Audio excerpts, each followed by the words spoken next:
our generation lost an opportunity in 2022 conference of the ANC. But they opted to re-elect not only President Ramaphosa. I'm not even worried about him, in all fairness, because naturally he's being phased out. I can tell you now, a sizable number of them will be joining the EFF before elections. Wow. ANC members are at pain to defend decisions that they can't comprehend themselves. Yeah. SAA has been sold. Not a single ANC member of the ANC can stand up and explain Why? the terms of the selling of SAA. Once you become reluctant to fight, you must know the enemy has won. So the EFF is here with the top 6 leadership doing what they can, Lethal, to clean up these communities.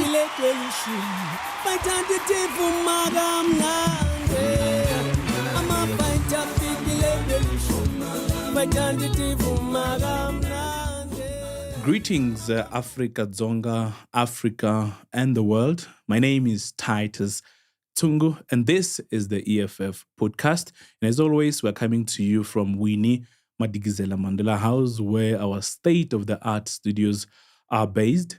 And today in studio, I'm joined by the former ANC Youth League leader who has joined the EFF recently. That is Mr. Makasela Mzobe. He joins me in studio. Before I get into the conversation with him, remember to subscribe to the EFF YouTube channel for more thought-provoking content on the EFF podcast. Now, Mr. Makasela, greetings to you and welcome to the EFF podcast. Greeting, my brother, and thanks for having me in this state-of-the-art Indeed. podcast facilities of the EFF. Yes, it's quite a blessing. And now your blood is red. It's not like a black, green, and gold. Look, the blood must be red for you to function properly. Yeah. And indeed, I had to arrive at that decision. But I need to join the EFF. Yeah. Others would say red is the blood of Jesus. So everyone's blood should be red, in fact, at the end of the day. Yeah. So let's look at your political transition. When did you resign? When and why did you resign from the ANC and joined the EFF? I officially resigned from the ANC on the 14th of October, last week, Saturday. I say officially because it has been long coming. Okay. I resigned myself spiritually and intellectually for quite a long time ago. I had to finally take the decision and then join the EFF. Look, it was not easy, but Yes. it was a necessary decision because I joined the ANC when I was very, very young and I grew up there. And as you grow older, becoming politically conscious, Yes. you don't belong into any coalition for T-shirts. It's for a political program that I felt strongly that the ANC has abandoned it. And having worked with the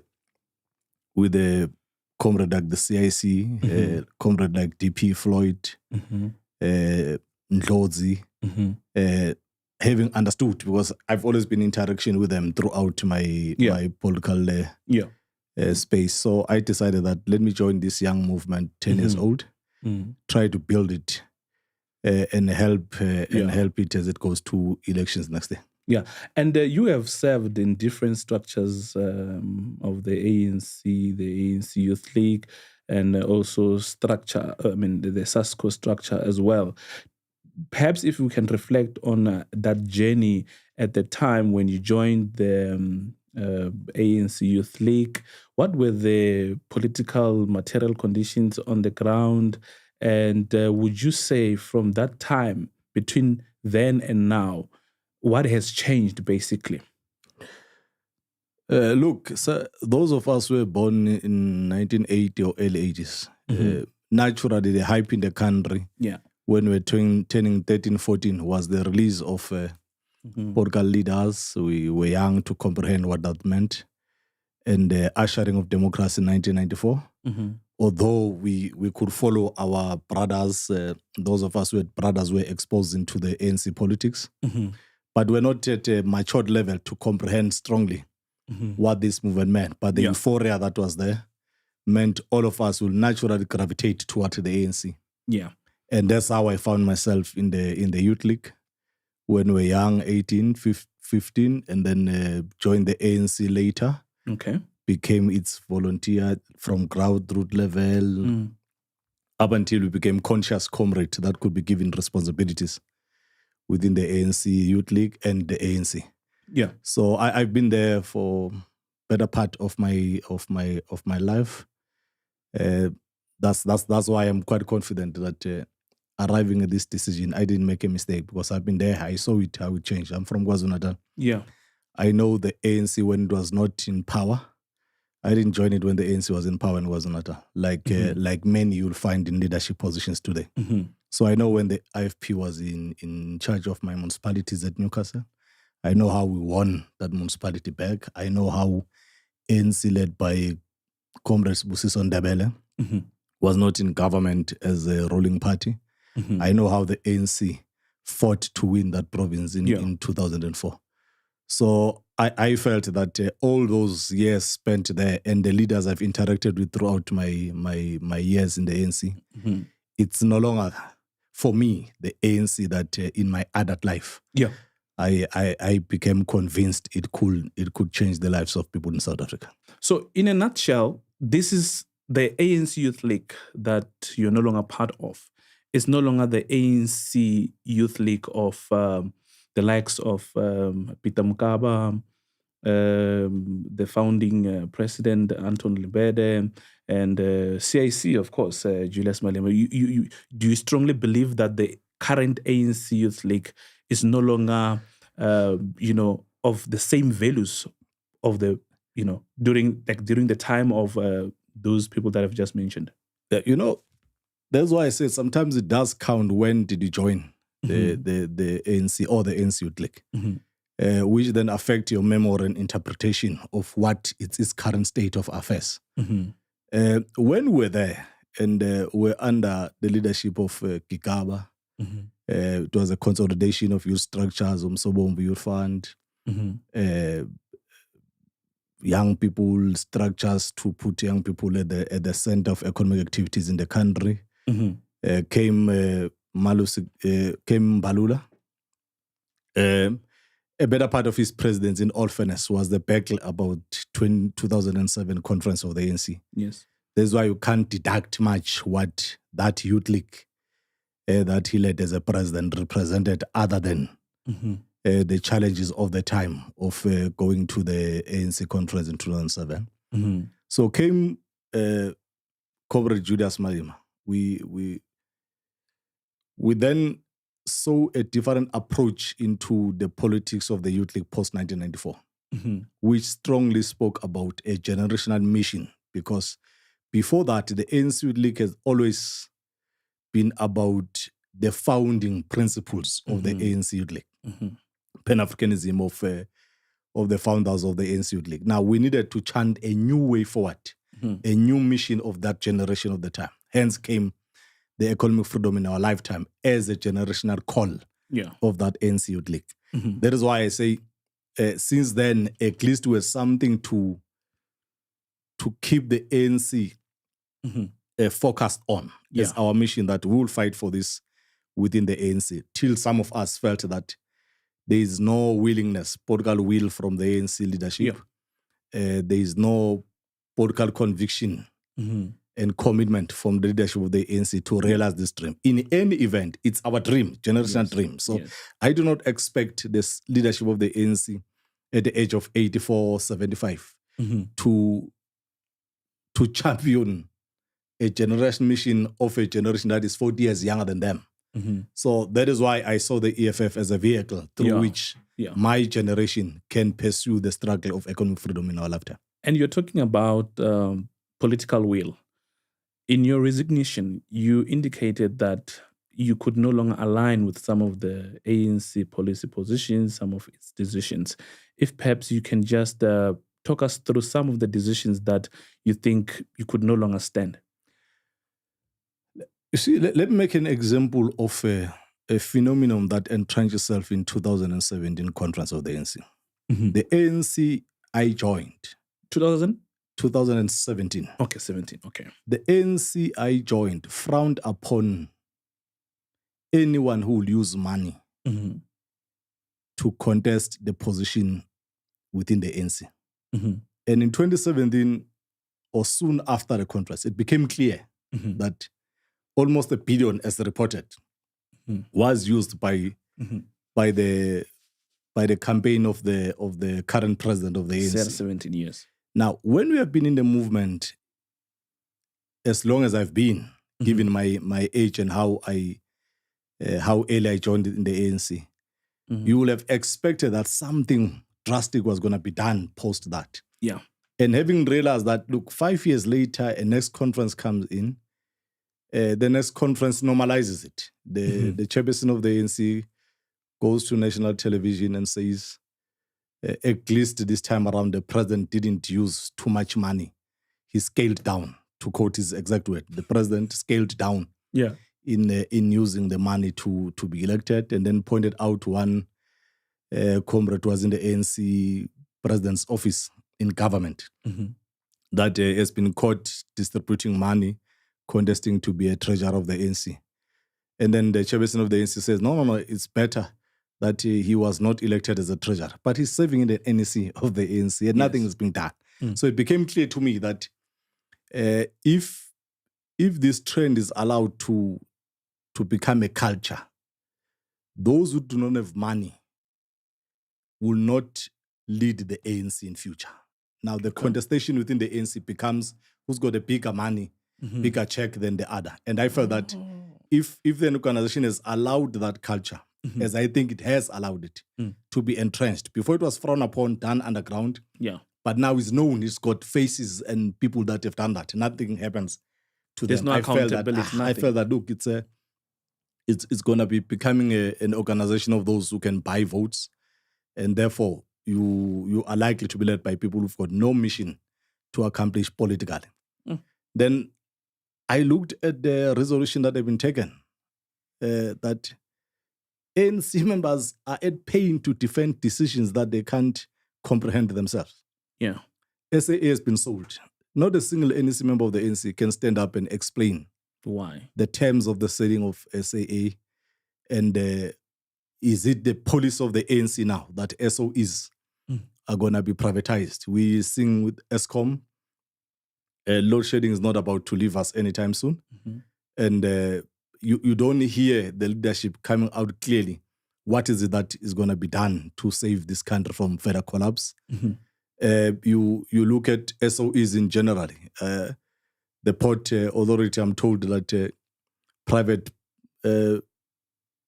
interests are being invited to operate the port. Now, where we are, I don't see the ANC government pursuing a developmental state agenda as indicated in its policy document. Yeah. I see the state more and more being weaker, the private sector being given tasks to do most of the work that should be done by the government. You saw NFSA's the serious crisis payment of grant into students that are poor, entirely privatized. Yeah.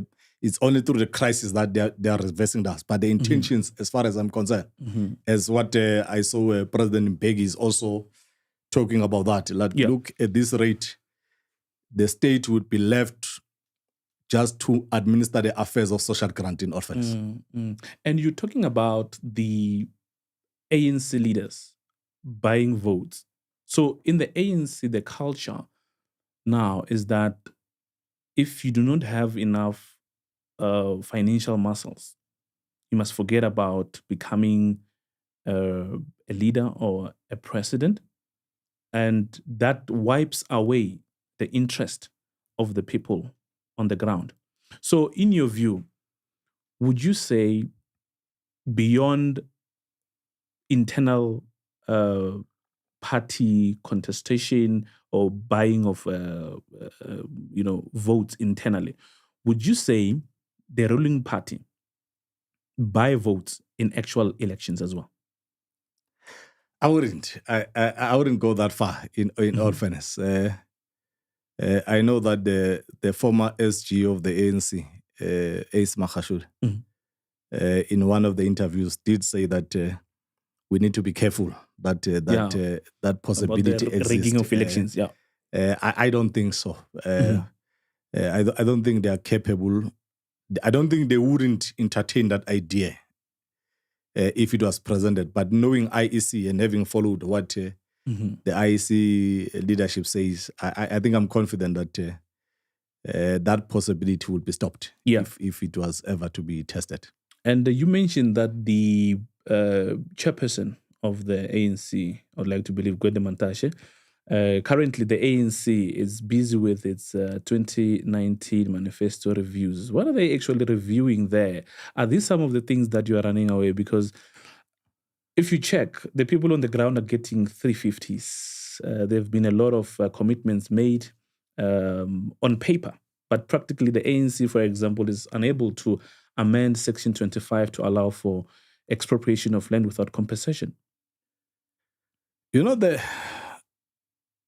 I'm hopeful that members of the ANC, voters of the ANC, and the general voters that have not decided will on their own go through the manifesto of the ANC in 2019. Just take on your own. I mean, you don't need a rally to be told whether your life has changed in the past 5 years. You don't need a rally to be told whether load shedding is better today than it was 5 years ago. You don't need to be told by anyone whether you are experiencing more violent crime today than 5 years ago. You don't need to be told how unemployment in this country has become worse in the today than 5 years ago. So that's why I'm saying I don't know what their intention is in reviewing, but I'm sure South Africans can do their own review of what has happened in the past 5 years, because we're living through this. We've got load shedding. Coming here was a nightmare because almost all traffic lights are not functioning in Johannesburg. The crime rate, other statistics, more people are dying every day in South Africa than before. So I don't think honestly people will be fooled in that way, because they know it's their lived experience. It's reported in the news every day. We see it every day. So I don't think they will have much to celebrate in the review of the manifesto, other than maybe flaking out the 350 as a temporal measure. And I don't think there's any human being in South Africa that desires to be part of the 350 beneficiaries. People want to go to work every day. They are healthy. People want to work. People who run businesses want to have their businesses working. Because if you look between 2019 and 2023, you check the price of bread, you check the fuel price, it's just so high. And the ANC comes and claims victory that they have been able to transform the economy of South Africa. Which economy? Which youth have they empowered? Because the cost of living in South Africa keeps climbing almost every day. Look, you can fool some people sometimes, but you can't fool all the people all the time. That's why I say I don't need to explain to people their own reality. EFF doesn't have to tell someone sitting in Newcastle that you are poor, you've got a degree, you're unemployed. I don't have to tell them that the prospect of you as a young person getting employment in this country are almost zero. Statistics are there, being released in front of people. People can read. So I don't think there will be too much work to be done in explaining the failures of the ANC. I think the too much work must be done in explaining what will the EFF do when it governs, because I think the ANC failures are there for everyone to see. Man, we've got all the features of a failed state, and if this is not arrested very soon by our generation, we will soon find ourselves in the country that's got no functioning things that are provided by government. Everything will be run by private sector. You correctly pointed out the issue of load shedding. You look at Eskom, you look at Transnet. Now the railway is broken. Like if you go to any railway station now, you will see that sometimes, in fact, I was in Pretoria, I think a week ago, and I was with this other man who told me that, now I'm struggling to go to work. I have to catch a taxi. I used to use a train, but the train does not stop anymore at this particular station. I asked him why.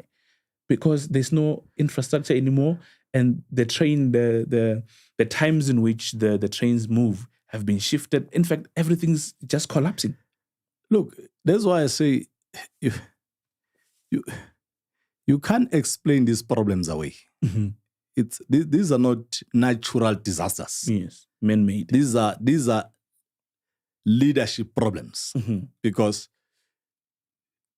if you used to drive entry between Johannesburg and Durban 6, 7, 8 years ago and drive today, you can see the amount of trucks on the road. You don't need anyone to tell you that something has happened with the railway infrastructure. Mm-hmm. It's just driving through that road. You know now that you are likely to see more trucks than a bus transporting people, mini taxis, or even sometimes during the day, even more than cars. You would see trucks. You are like to see trucks more than you would see cars. So that's why I'm saying you don't have to tell people. All we have to do is to tell people that these are not natural disasters. Having potholes got nothing to do with the rain or weather.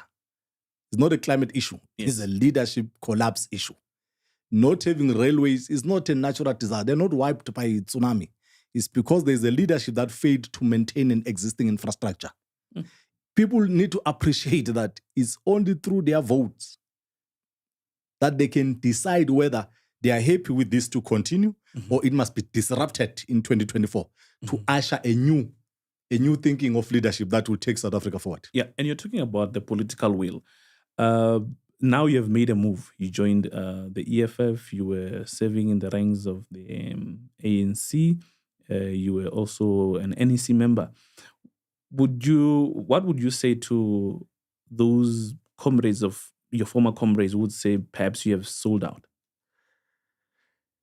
Strange enough, none of my peers have made that allegation. What I've received is that we agree with you, Comrade Makasera, that things are not as they should be, both in the ANC and in government. But we think we can still salvage the ANC and probably redirect it. Now, I say to them, our generation lost an opportunity in 2022 conference of the ANC because most of these provincial structures are led by younger comrades. But they opted to re-elect not only President Ramaphosa. I'm not even worried about him, in all fairness, because naturally he's being phased out.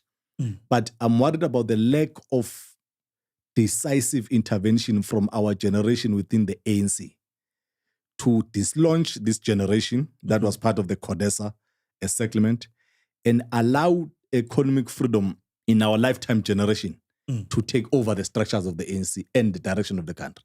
That's why I'm saying, when I'm speaking to them, all of them are agreeing that, look, Mzobe, we're agreeing, but perhaps if we stay another 5 years, now, where I'm sitting, I've made the same assessment with them that probably the next conference will do this and the other. And then I felt that, look, let me leave the ANC and join my generation in pursuit of our generation mission. But I can tell you now, a sizable number of them will be joining the EFF before elections. Wow. That's powerful. And I'm not talking at maybe branch, regional level only. I'm interacting with people that might have even much, much higher profile than I have. Yeah. That were together with in the ANC Youth League. Some of them were within SASCO. Some of them are slightly older than us, but agree with our generational mission. So I'm quite confident that between now and the 2024 elections, the EFF ground forces will be really enforced with a few of those comrades who will be joining the EFF soon. Yeah, and we're looking forward to their membership. with the EFF because, we are in a massive voter registration campaign this year. So we are encouraging people to register to vote. So even those who want to join the EFF, yes, why not? They should. So now I want us to look at your time, your tenure as a coordinator of the ANC Youth League, the Commander-in-Chief, Julius Malema, and DP, Floyd Shivambu, were expelled in 2012, and subsequently the ANC Youth League was disbanded, and then you came in there as a caretaker. How easy was it for you to be filling in that vacuum at that time? Look, it was never going to be easy. It was the first time in our recorded history that a sitting president of the ANC Youth League is expelled by the ANC. The Secretary General suspended. The spokesperson, Cindy Somakat, was a Secretary General, was suspended for a year. Yeah. Comrade Floyd was suspended as well, I think, as a spokesperson. Yes. That's true. So it was not easy. And those of us who were there, because the mistake that people make is that when the task team was appointed, it was an antithesis of the policy positions that President Julius was articulating at the time. Our understanding was clear that the generational mission remains the same: economic freedom in our lifetime. However, we needed to change how the ANC Youth League membership was being administered. We needed to change the politics of how we recruited and many other things that we found to have not been in good shape, especially at a regional level. Yes. So when we came in, that was our task. And I know that I had meetings when I was appointed with Comrade Floyd, Comrade Mbuiseni. I had meetings with them. That, look, guys, let's try to, while President Julius has been expelled, you are not expelled. Magagla, you are not expelled. While we are rebuilding, we believe that the ANC League that would come out of that conference must be able to reclaim this generational mission. That was long before they even formed the EFF, in all fairness.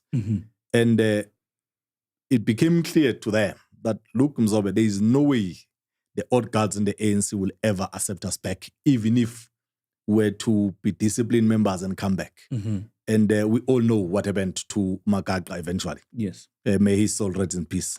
Now, when the EFF was formed, then we're in the ANC. We're to defend the policy position of the ANC and the character of the ANC, because we're still hopeful that should the Youth League be rebuilt and continue the program of radical economic transformation, we might be able to win this battle of a generational mission within the ANC structures. And you know that when the conference was to sit, the leadership of the ANC decided that this conference must not elect, despite the fact that all logistical preparations were there. The NEC of the ANC had said thumbs up, the Youth League conference can sit, precisely because there was document, delegate were there, having been checked even by the ANC auditing team, if this delegate were legitimate delegate. So we just said that no officials are calling us that this conference can continue with the election part, but it can continue to discuss some other things. Yeah, and it took many years for the ANC Youth League to finally elect its structures. I think it was last year or early this year when it elected its new leadership. Throughout, the conferences have been postponed from time and again. Do you think that the departure of the CIC and DP, in fact, paralyzed the ANC Youth League? You know, within the Youth League structures, at least when I was there were quite many good comrades that I think would have taken the party further.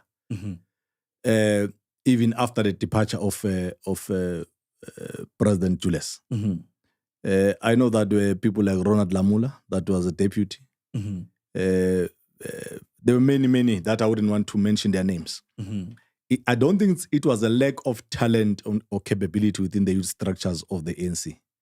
I'm convinced, looking back, that the ANC leadership does not want league structures that are functioning, that will advocate for the interest of young people or women.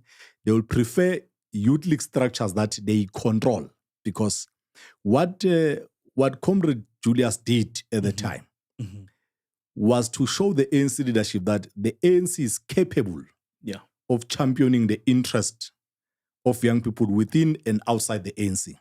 And the popularity that the organization was gaining, in my view, threatened some of the ANC leaders that if we don't control these young ones, they are likely to cause problems for us in future. So I'm convinced. I don't care how much youth league members within the ANC think they can build a strong youth league. I can tell you, even the current one. I don't know how many times they've been called into order. Because the old guards in the ANC frown upon any independently thinking youth leader, even if it's within the parameters of discipline of the movement. If there was to be anyone who want to truly radicalize the youth league, I can tell you with my eyes closed, that structure will be disbanded. And now the current president of the ANC Youth League, when asked what is the plan for the ANC Youth League, instead they unleash an attack on the CIC. There's no tangible commitment to serve. You know, when we're preparing for the national conference of the Youth League, on the organizational renewal, we did warn that the Youth League ran a risk of being liquidated by the failures of the ANC leadership in government. We warned in the document that the Youth League will have to arrive at a decision how it relates with the mother body on its failures that are even outside the decisions of the ANC and policy positions. Now, let me give you an example. You see how much SASCO is being removed and liquidated in campuses. I don't believe strongly that in all these campuses, there is not a single young person representing SASCO that students find this person reasonable that can champion interest there. They are rejecting the vehicle through which these young people are hoping to fight for students. And in them rejecting that vehicle is the ANC that they're rejecting. And is the affirmation of the EFF as a vehicle of young people in championing their interests forward. Because you listen to the politics that is there, even the mocking. I mean, these are young people in social media. They do all sort of mockings that didn't exist at our time. Is the rejection of the state of the affairs in the country. And there's only one government in South Africa, is an ANC-led government. Now, even if these comrades of South African Youth League were to campaign strongly, I mean, they bring big guns, premiers and everything. Young people are rejecting it because they are rejecting the mother body, repositioning themselves as champion of their destination. And from what we are seeing, it's not us, statistics that are there. They think young people, EFF is better placed to champion the interest of young people into the future. Now, we said in that document that this debate ought to be held. I said one day when I was still sitting in the NEC of the ANC as a coordinator, when they were saying, no, the young ones need political education, all the problems. I said, it's not true. Not a single member of the ANC Youth League is being accused of corruption in this country. It's ANC that are being accused. It's the one that were in exile. It's the one that were in Robben Island. It's the one that should be teaching the young ones politics. Now, you can't blame young people for the failures of the older generation. That is why we felt, some of us, that we can no longer explain wrong decision taken by these old leaders of the ANC, and we must be punished because we continuously defend decisions that we are not even part to their implementation.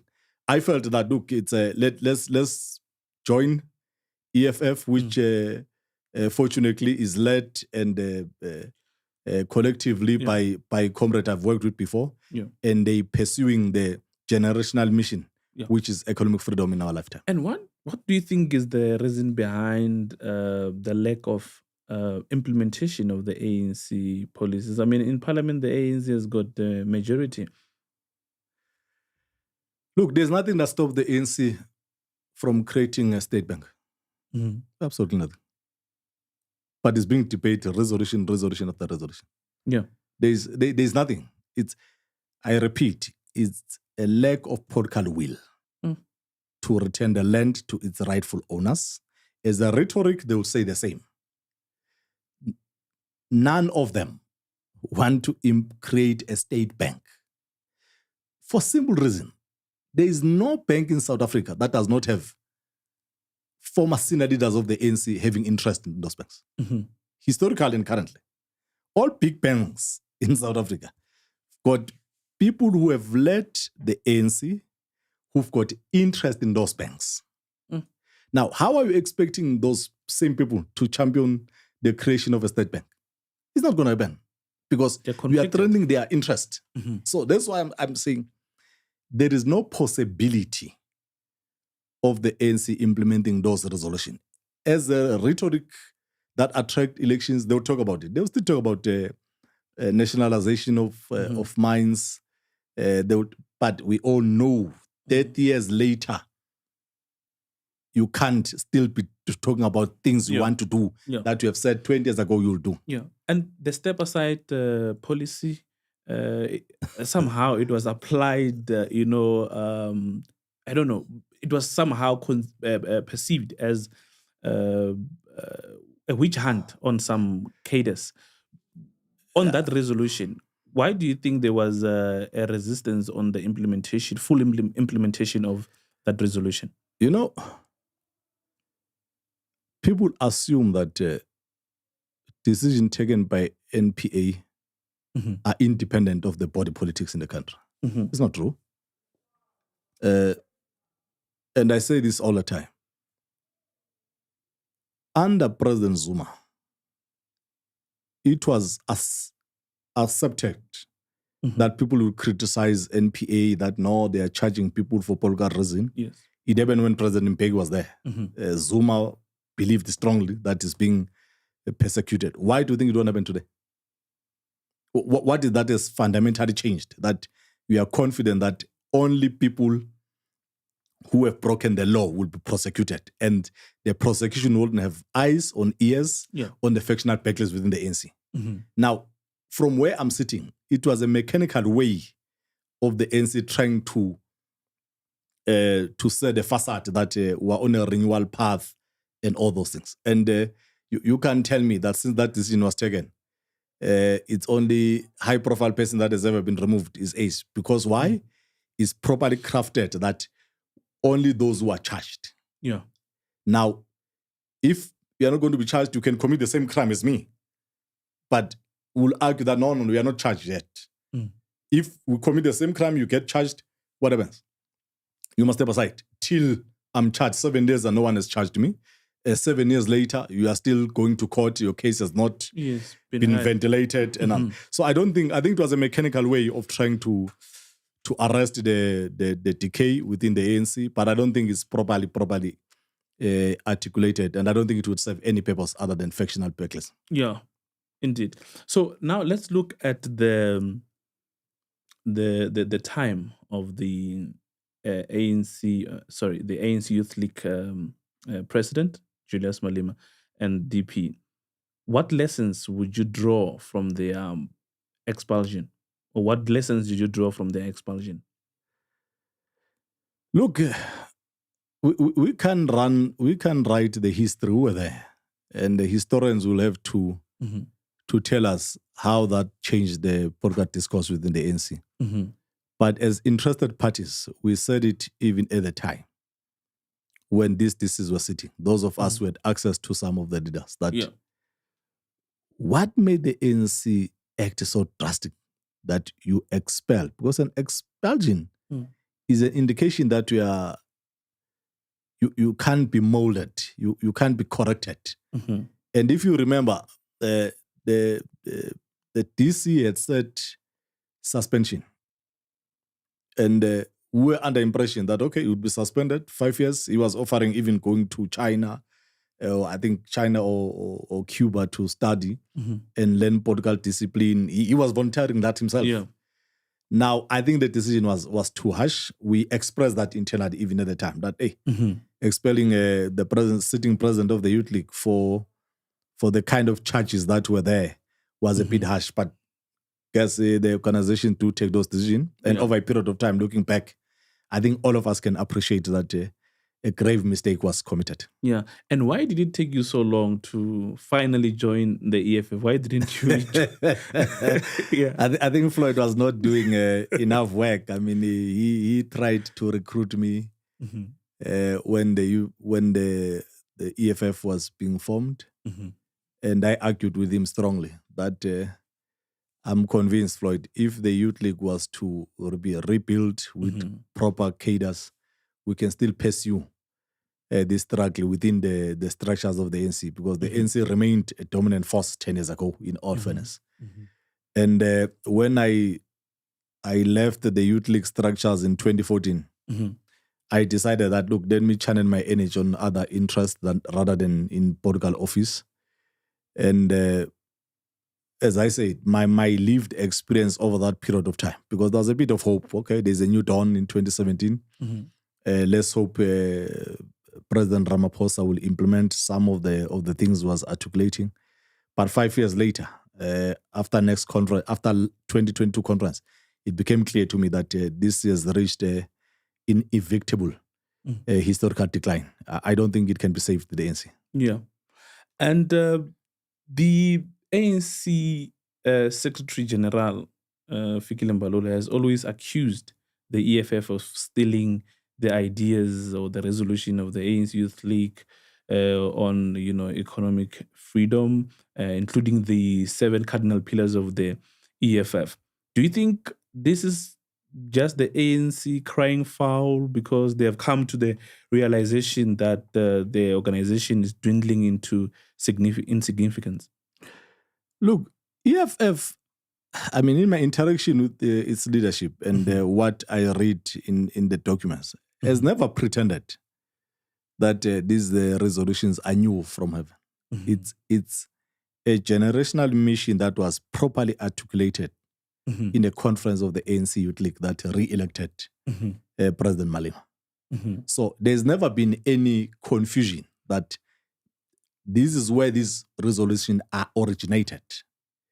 EFF becomes a vehicle after the expulsion of the leadership of the Youth League at the time that continued to pursue the same agenda. Now, to cry foul that they've been stolen look, no one is having that debate on where this resolution originated. The debate that people are having is that, are you implementing this resolution as the ANC? And some of us have reached the conclusion that not in our lifetime will the ANC ever implement these economic and radical policies that the EFF is articulating. That is why we're gravitating toward, and many others. When I say many, it's not exaggeration. Many of our generation within the ANC are as equally frustrated as I am. The problem with them, some of them are employed in the state, some of them are in leadership. Yes.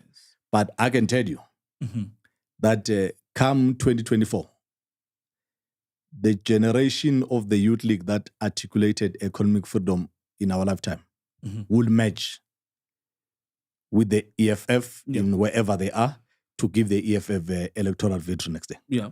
And if we check the generation that led the the ANC Youth League, Malusi Gigaba, Fikile Mbalula, Ronald Lamula, they are all occupying, or they occupied government positions. Even Mbalula himself now is the SG. Ronald Lamula is the minister. Would you say some of them are still in the ANC for positions more than the implementation of the same policies that they convene in conferences and agreed? I think those of our generation still believe that the ANC can be saved, who are internal. I don't blame them much. Okay. Despite concrete evidence that it can no longer be saved. It's as straightforward as that. People like the Secretary General of the ANC, I mean, in one of the interviews just recently, he admitted that in some of these positions in government, he was clueless. He said it, that I get deployed as a Minister of Transport. I don't even know what is this. Yeah. I bring along people who are as clueless as me and how to expect this thing to afford. And I think that was very candid and honest from him. Yeah. That some of the deployment that are done is people who are clueless on what need to be done. He admitted, it's not me inventing what is it. He said I was given this task clueless as I was, brought in clueless people. How to expect then the railway infrastructure that they're talking about? True. When the minister admits that, hey guys, I can't handle this. I didn't know what was happening here, but I accepted it. But why? Now, is the perks that comes with the position of being a minister in South Africa. The blue lights. It's people are looking at the blue light. I'm talking the entire perks. It's perks that not even CEOs of some of the big companies have. And these are guys whose only requirement to be an MP is an ID, membership of political party. You're an MP.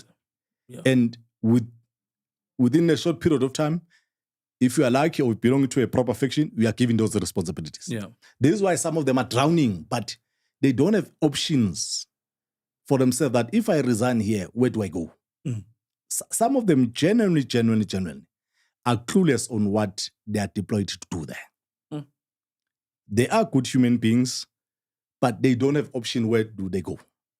So they take the responsibility as part of employment. Yeah. And we sit here crying later, like Mbalula is admitted, they will tell us that, no, I was clueless there. Yeah. But if you observe clearly, you can tell, oh, this one is clueless on the subject matter, this one is clueless on the subject matter.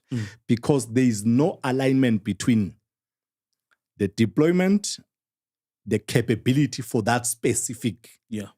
That is why you can move from any position to any position. Move from this minister to the other. And when you look at it, there's no evidence that this guy is being moved here because he has learned so much and he can help us on that one. You learn as you arrive in that position. And CIC more than once he has said that in the ANC, the only thing they will teach you is to drink alcohol and all of these things. But they will never tell you the value of education. So do you think education is needed? You know, that's why I said to you, it depends when did you join the ANC.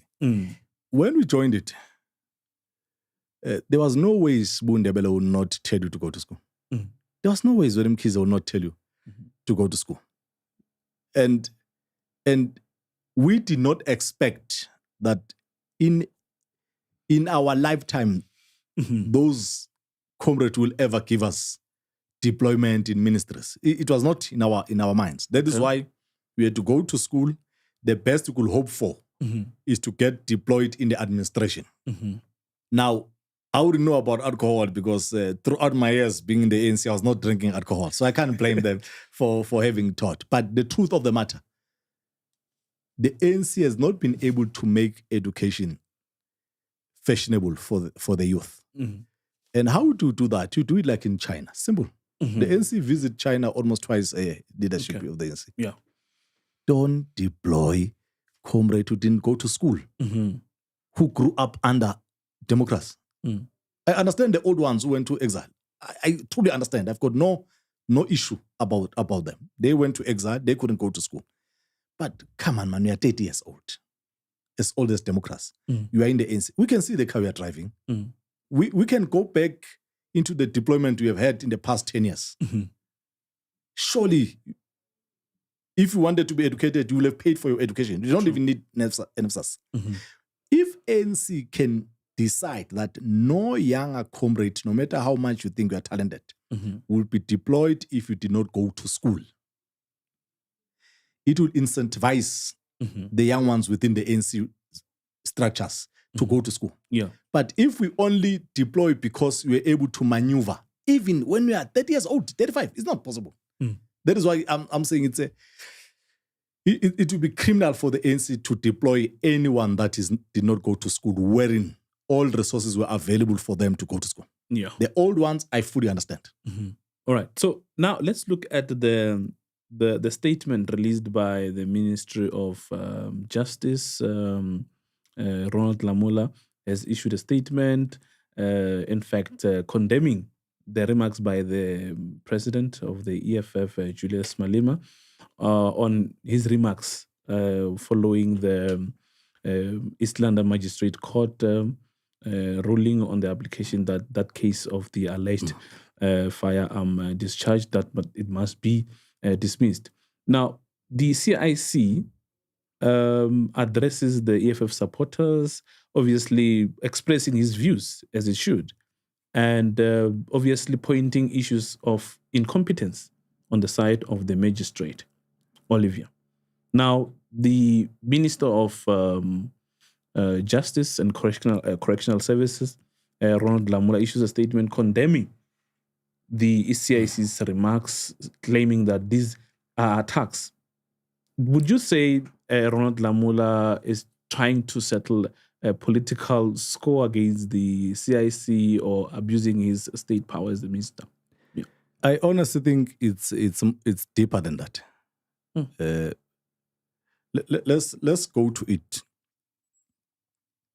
Judges are selected amongst lawyers. Mm-hmm. You go to school to study law, you practice eventually. Mm-hmm. You become a magistrate and then a judge at a later stage. Mm-hmm. Now, lawyers every day in this country are accused of incompetence, some of them, are accused of corruption, some of them. Yeah. Lawyers go to NPA. They are allowed to be accused that they are not doing their job in the NPA. Yes. Their performance is being assessed. They are not doing well. Lawyers as private practices, they are accused of corruption in the road accident fund, milking the state, and you are allowed to criticize them. But as soon as they're appointed as magistrate, don't criticize them. As soon as they're judges, don't criticize them. Even church leaders in this country get criticized. That's the beauty about our democracy. Yes. The head of state can be criticized by anyone. Nothing should happen to them. Now, the CIC is not saying all judges are is specific on his lived experience in the courtroom, that none of us are there. We can see through the media. The magistrate comes to court late all the time. The CIC addresses that. That what kind of a magistrate is this that does not come to court on time when everyone is here on time? On the time that is set by the same magistrate. Now, the magistrate admit and apologize that no, Mr. Malema, from now on, I'll had the CIC not criticized that phenomenon was going to continue.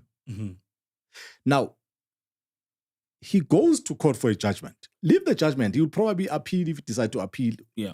And outside is not even talking about the details, the merit of the. Yeah. He says, I'm from a courtroom. A magistrate arrives here. We are under impression that this judgment had been prepared days before. Typed, filed nicely, read, checked, spellings and everything. The magistrate is ready to deliver.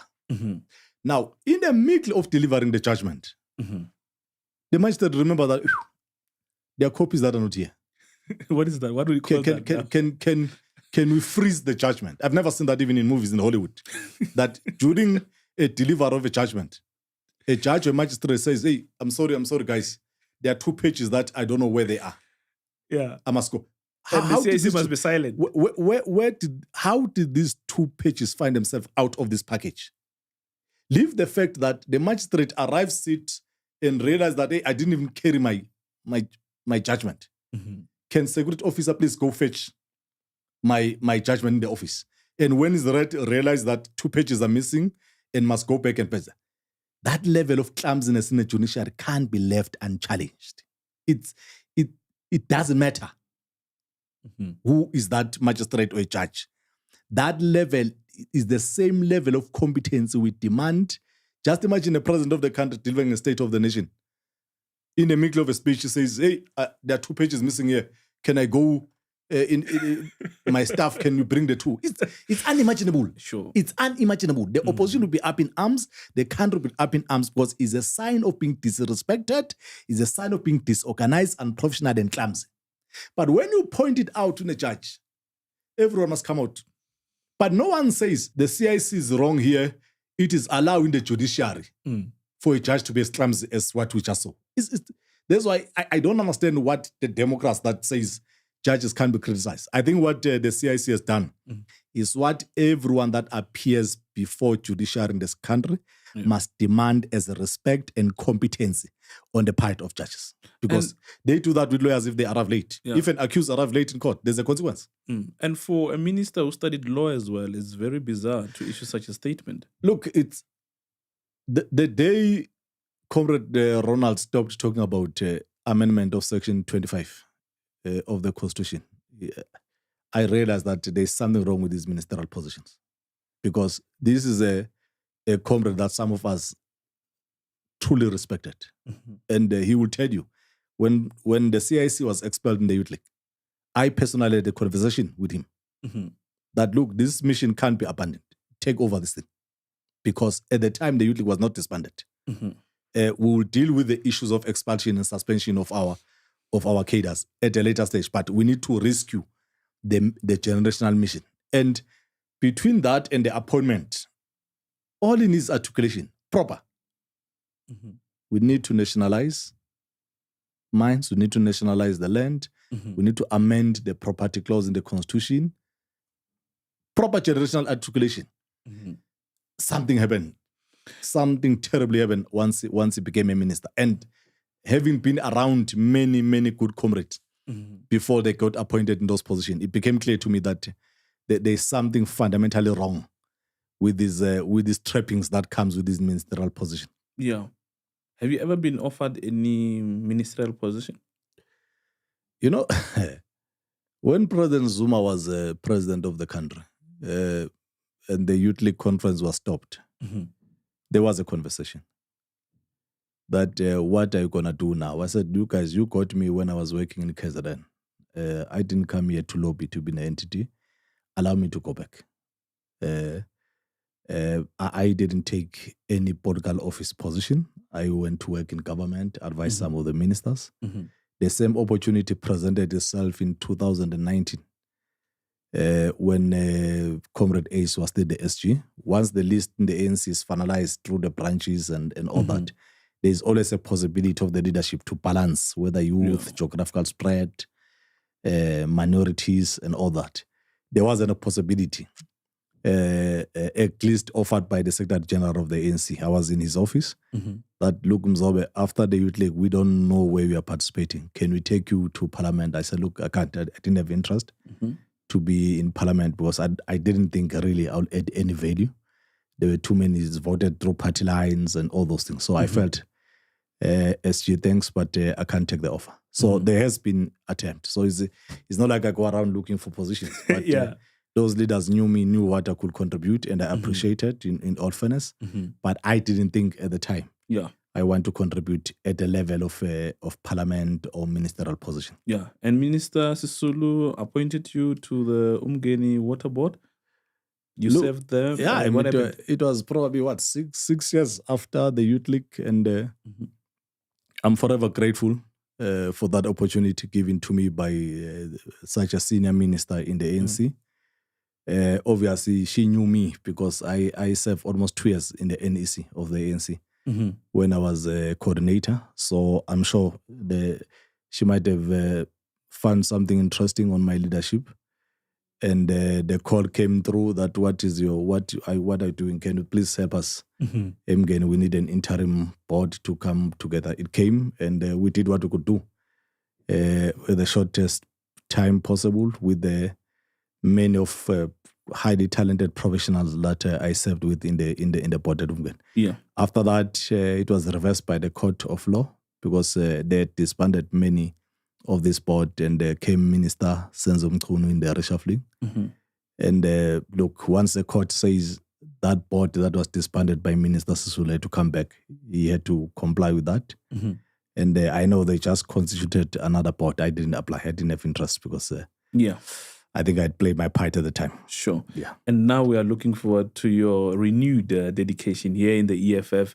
I think about 2 weeks ago, you attended the EFF consultative meeting with the creative industry in Durban, and quite a lot of inputs and contributions from members of the public and those who are within the creative industry. What was your contribution, and how do you think we can rescue the creative industry? You know, in my early years in the youth and student movement, I interacted with a lot of artists from KZN. I think if you had to count the top 10 artists from KZN, I interacted with them when they were starting. Whether it's Elvovo, it's Zex Bantwini, Professor Ntizozo, we met when they were Funuk Jaiva was at Durban. Those are very old days. Tira, I met him long time ago. So I've got quite a feel of what they go through, because I've been there with them when they started. I'm there when they're doing well. I'm there when others, unfortunately, go through the most. And I had played a role in mobilizing many of them to rally behind the ANC under the impression that the ANC would be fully committed in addressing their problems. Having been out of politics for almost 9 years now, my experience is that they are a frustrated group of people. Opportunities are still not there like before.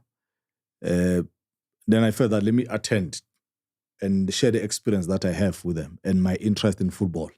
I had to hijack that platform to present what I think is a problem. And to listen to artists in 2023 still crying about the things they were crying about 20 years ago.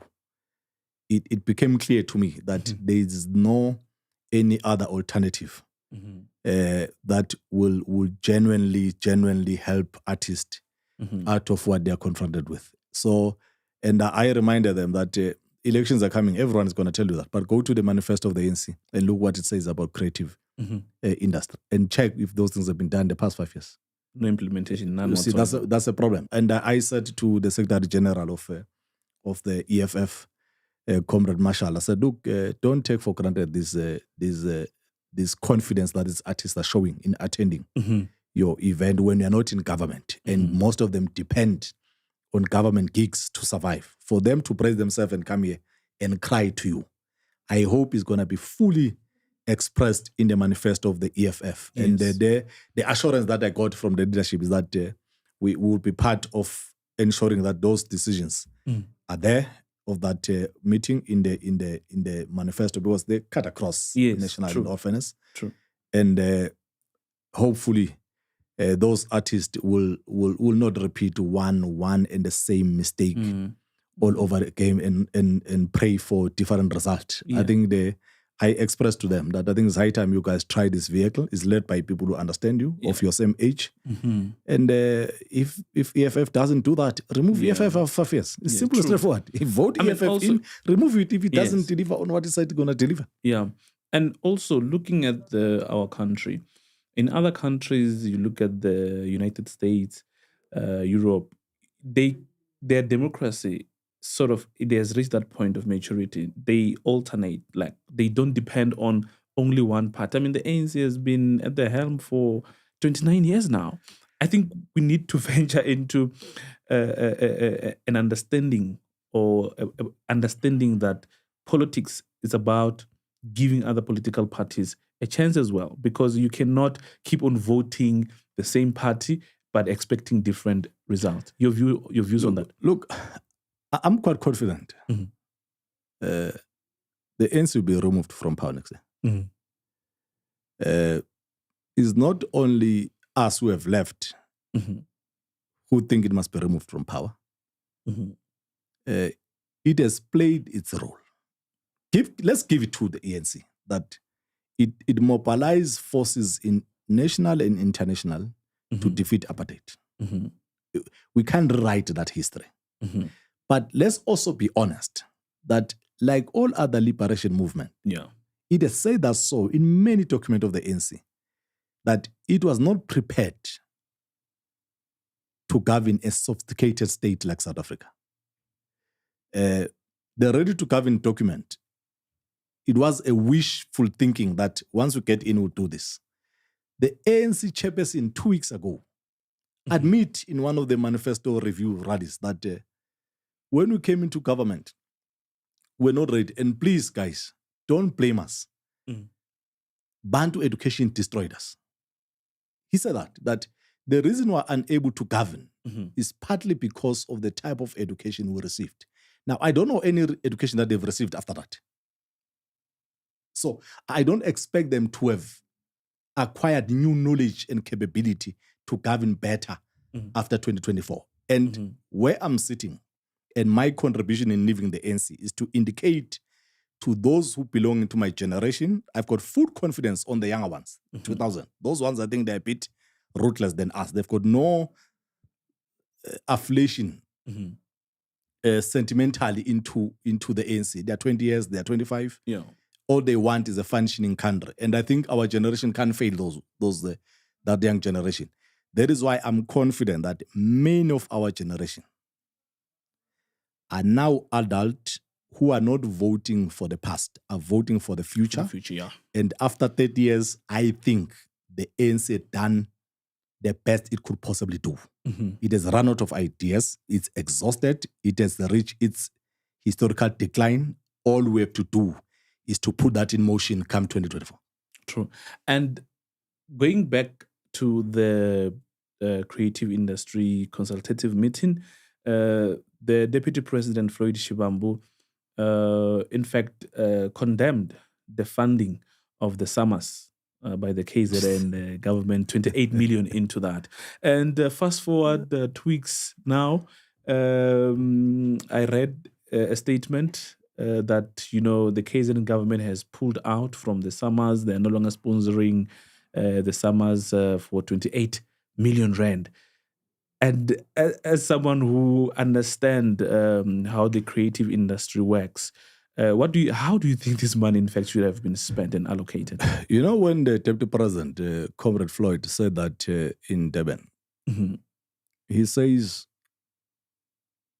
the organizers of the SAMAs had approached Ekurhuleni municipality with the same proposal that, can you guys host this event? If you go to one of the clips, I think it was the 10th anniversary dinner, the Deputy President of the EFF mentioned that. Comrade Floyd didn't mention that Ekurhuleni would be hosting this event because it was almost done deal. Now, when he said that in KZN, that, guys, there's a 28 million rands for this award, it sounded like madness, that there's no possibility in South Africa that government can approve 28 million rands for a one-day event of summer. It's not the first time we're having summer. The budget is almost known by people in the industry, in all fairness. Now, fast forward, the government of KZN says we're putting off. And I think for me, personally, is a wrong and a terrible decision to make. It's an indication of a lack of leadership that's got political conviction and direction on what they want to do. Because no one doubts the benefit that hosting summers will have given to Durban, which has suffered on tourism. Because now, many people who've got money prefer to go to Cape Town in December 31st.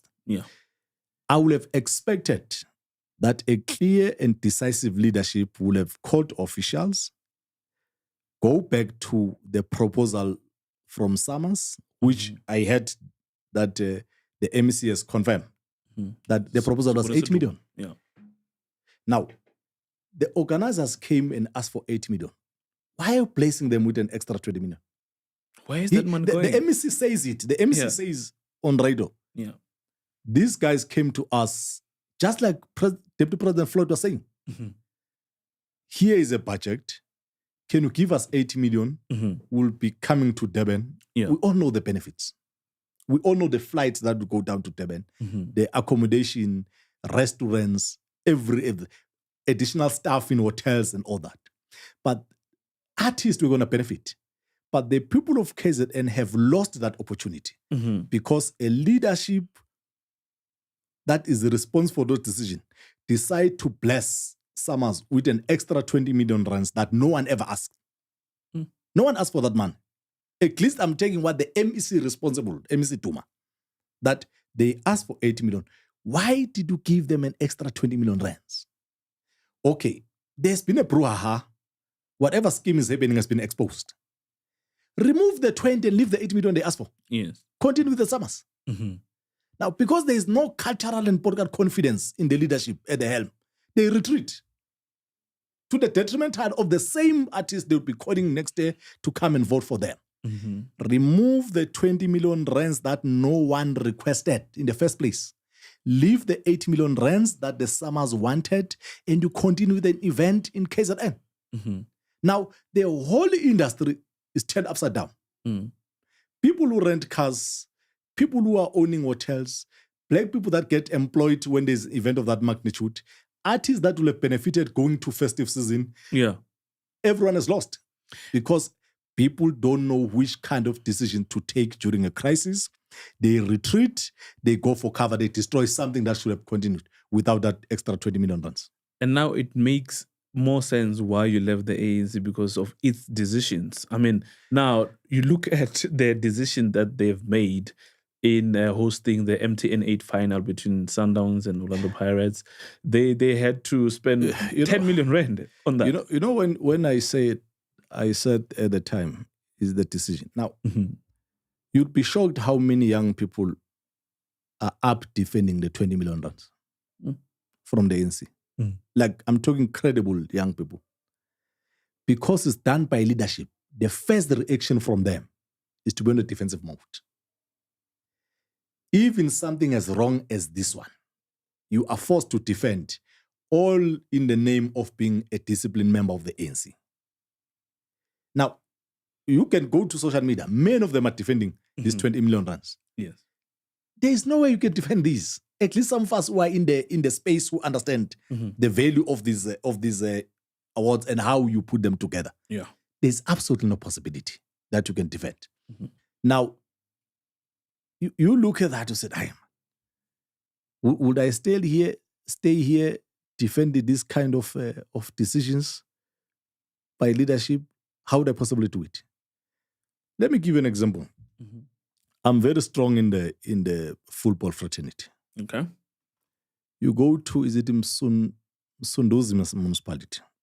The municipality decides to give Royal AM playing in the PSL. 27 million rands as a sponsorship, I think over 3 years or so. Full access to them. It's fine, can be justified, I'm sure, in their numbers and what they do. But in the same municipality, there's a team playing in an APC Motsepe League. It's not being funded. How do you explain that? Why can't you fund the big guys, but also link your commitment to developing sport to the younger guys? That you guys are in the APC Motsepe, the province was not the too big. grassroots level. You travel. Put money also the grassroots level. Why they can't do it? I don't know. Now, you are forced, a person like me, who is full-time in sport and understand the frustration of grassroots sport. I must defend that decision. Wherein I know that there's a team just using the same stadium that Royal AM is using. I know it because we play against that team. Is Midlands. Their owners can't transport players into ground. They need to pay referees. The municipality has a 27 million rand to spend. No problem if it's justifiable. They know I'm not there. I don't know they're fund. But I've got a problem. Why don't you also fund the young guys who might even want maybe 500,000 per annum? Yeah. And you are an owner of a club called Newcastle All Stars. How are you finding it easy to run the affairs of that team with the lack of support from government? Look, if you talk to anyone who is in football in South Africa and you mention Newcastle, it's known. It's in the same way you will mention Brazil, you think of football. If you mention Newcastle, almost everyone who's in football will know that that part of KwaZulu-Natal has got a lot of talent. As we speak today, there are 2 players from who are playing at Kaizer Chiefs, are not from Newcastle, are from same township with Newcastle also. It's Tebe and Shant. Now, I'm not talking about many others who are all over the province and the national in the PSL, Glad Africa, and all those other divisions. Now, that is where my real passion is. Okay. Grassroots level development of football is very difficult because in KZN, to move from one town to another, maybe to play, you might even have to drive 6 hours. Okay. These players must eat, you must have them in camp. So it's always about people who are local business people who want to help, they help. Yeah. But there's not been any systematic intervention from government. And that's what I said to the leadership of EFF, that with their permission, we might need to organize a similar event in KZN, but with sport people. Okay. I would prefer a provincial government that takes 10 million to spread across 20 amateur teams in the province than a government that takes 10 million to give to Pirate and Sundowns to play a final in Durban. I would rather take the 10 million and bring all the APC Motsebe guys who are playing in the division. There are 20. Here is money. You'll be accountable for transport and your players to eat in between and to pay the referees, because SAFA doesn't have money to give players for transportation and referees. Sure. I would rather defend that decision in public than defend a decision of having blessed a Mamelodi Sundowns. I mean, owned by a billionaire. $1 billionaire. It's unthinkable. How is that possible? The same owner of Sundowns bails out SAFA when they can't pay bonuses for Banyana. The same president of Sundowns is the one that is owning is sponsoring, not owning rather, the first division in the country, national first division. Is sponsoring sports in school. You still give his team 5 million. How do you justify that? Maybe some hands are in the cookie jar. I wouldn't know, but I'm just talking from the sports leadership point of view that how do you justify that if your interest is to help grow football in our communities? Rugby players rugby teams got all the business owners helping them because they're owned by white people who play the rugby. We don't have those kind of business people who plow back.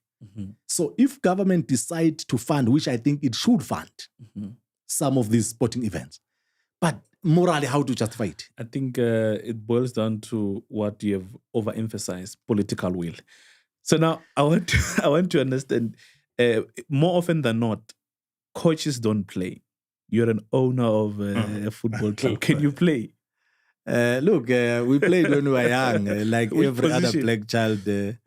You'll play a number 10. Sometimes you'll be made a striker. Yeah.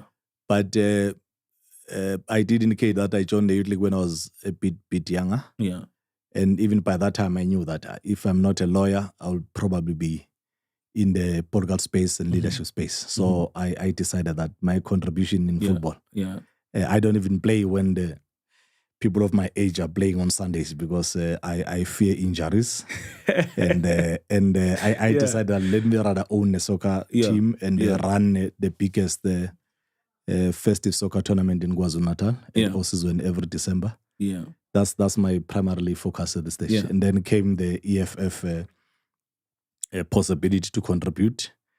And it means now I'm fully focused as a ground force to win elections in 2024. True. And hope the EFF, when it's in government, all those things that we are crying about will be attended to. Yeah. Maybe one day we need to arrange a friendly match. EFF members gearing up for 2024. No, it's easy. There are many people who want to play football. It's just that you might have to request the CIC and the collective not to participate because some of the injuries, can get them out of elections campaign for the better part of the campaign. Sure. Maybe after elections, but after elections, I'm sure they'll be too busy to assemble government, and you don't want them injured. Once everything is settled, I would really advocate for that game, but not before elections. Sure. And as a parting shot to the people who might think that you have joined the EFF for a position, what would your response be? I just explained to you, if I to be offered any position in South Africa, I'll want to belong into SAFA structures. I see my generation in football replacing the likes of Dr. Ivan Khoza, Dr. Kezam Taung, Dr. Den Jordan. That's where, if you were to ask me personally, what is my leadership ambition, is to play a very meaningful role within the structures of football in South Africa. And that's all what I'll wish. The leadership of the EFF, they know me very well. They've known me for years. There's no possibility of me chasing positions. I didn't do that when I was in the ANC. For the past almost 10 years, I never chased any. I just told you that I declined 2 practical offers on positions. I believe that just being part of the ground forces would be enough for me. I will sleep well after counting of elections next day if we're successful in taking the ANC out of power. And I'll be really hoping that the EFF leadership, when it replaces ANC, it execute what we are getting from people as part of the manifesto contribution. And in the EFF, you subscribe to the principle of democratic centralism. So the decisions of the leadership collective are binding on the individual. So if the leadership comes to that decision to deploy you anyway, I'm not saying they will, but if they pray they don't. I really pray. I really pray they don't, because there are many capable people in the EFF that I've interacted with, and as I said, that my primary interest is that the EFF governs, and it must govern better, having learned from the mistakes of the ANC. And an opportunity avails itself. I'm ready to help SAFA structures to take the football development forward. And the people of Majuba region are watching. If you can just look at this camera and encourage them to vote for EFF in 2024. People of Majuba, they know me. I'm in the grassroots level. I don't own a team and stay at home. If my team plays 20 games per season, I probably watch 18 of those games. And I'm in a training. I watch amateur football. I watch other tournaments. So they know my love for the people of Newcastle and the community. They know my love for football. And the message that I've been getting, I'm getting a sense that Newcastle very soon will be red. And I'm quite confident that in terms of electoral support, Amajuba will defeat all other regions in KZN. Because many people are tired of the ANC, are tired of IFP. And I've presented EFF as an option to them, and I'm going to meet them. I'm engaging with old ones, young ones, professionals, footballing people, our brothers who are smoking wungas because they are trying to ease the pain of life. We are telling all of them that let's go and register to vote. If you don't join EFF, at least give EFF your vote so that it can govern and try to change the situation in South Africa. That's all we're calling for, Majuba. No, thank you very much for making time for us, and we do look forward for your contribution to the economic emancipation cause ahead of the 2024 national and provincial elections, and even beyond. Thank you very much for making time. Thanks very much. I appreciate having this discussion with the EFF podcast, and I hope. Thank you. I hope we win elections. I hope next time we're going to talk about the victory of the the EFF in KZN. No, look, man. You saw how the guys are plundering on their own. How much more when on the grand campaign. Okay, thank you very much. Thanks, I appreciate it. Salute. This brings us to the end of the show. Please do not forget to subscribe to the EFF YouTube channel for more content on the EFF podcast. Until we meet again, my name is Titus Tungu Kudya Ikwengeta. Kademamba. Once you become reluctant to fight, you must know the enemy has won. So the EFF is here with the top 6 leadership doing what they can, Lethal, to clean up these communities.